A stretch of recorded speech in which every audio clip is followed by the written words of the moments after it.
Happy Friday, everybody. It's the end of the show.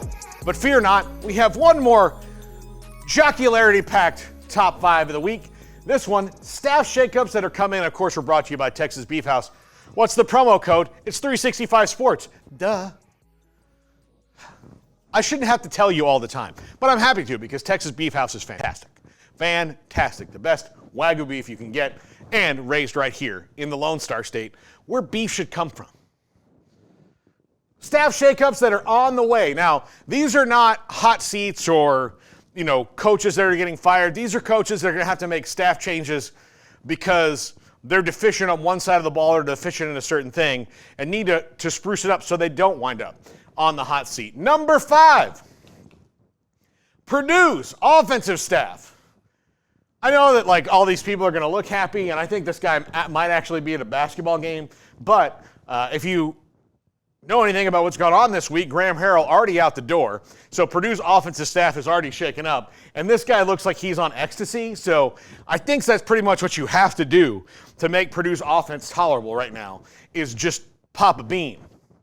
But that is coming. It's on the way already. Graham Harrell already out the door, and I expect more shuffling to go on throughout the season and the offseason for the Boilermakers as they try to pump up their offense. Number 4, FSU. Surrender Cobra here from this lovely lady, and that's pretty much the FSU look for the season. I know it because this is my spirit animal right now. But they've got to make some changes to their recruiting staff. They've lost 4 blue-chip recruits in the last month amid a 1-4 start. That cannot happen. Plus, their high school recruiting has to get better.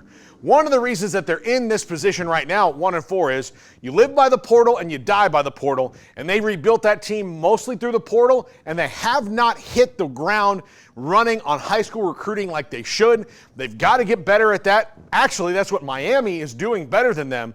But if Florida State can make some changes to their staff, particularly at certain positions and guys who are plus recruiters, that's going to go a long way to fixing Mike Norvell's issues in Tallahassee. Number 3, NC State, the defensive staff. And these two party animals here, they know it. Their team can't stop anybody, which is wild considering that's what Dave Doran has built his personality on as a coach. It's tough-nosed, hard, just defenses that get after you and don't let you breathe all that much. That's not going on with the Wolfpack right now. That defensive staff is going to get a shakeup because they could not tackle somebody to save their lives.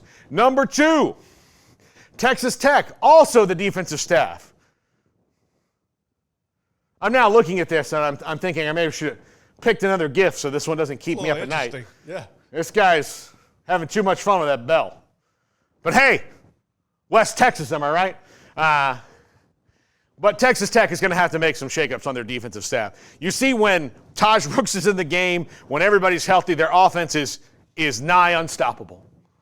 But their defense, stoppable? Don't really get enough stops.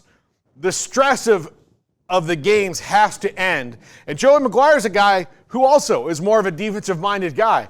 Believe it or not. I mean, that's kind of his personality. But they've got to get better on that side of the ball. I expect some shakeups there to make things a little better on that side. Because, look, if this is a team that on a bad day is going to score 30 points, if you can keep everybody to 21, you're going to win most games by 2 scores.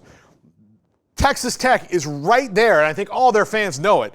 They're right there about to maybe do something and be a player in this conference year in and year out and not this roller coaster they've been riding, but it's got to be fixed on the defensive side of the ball.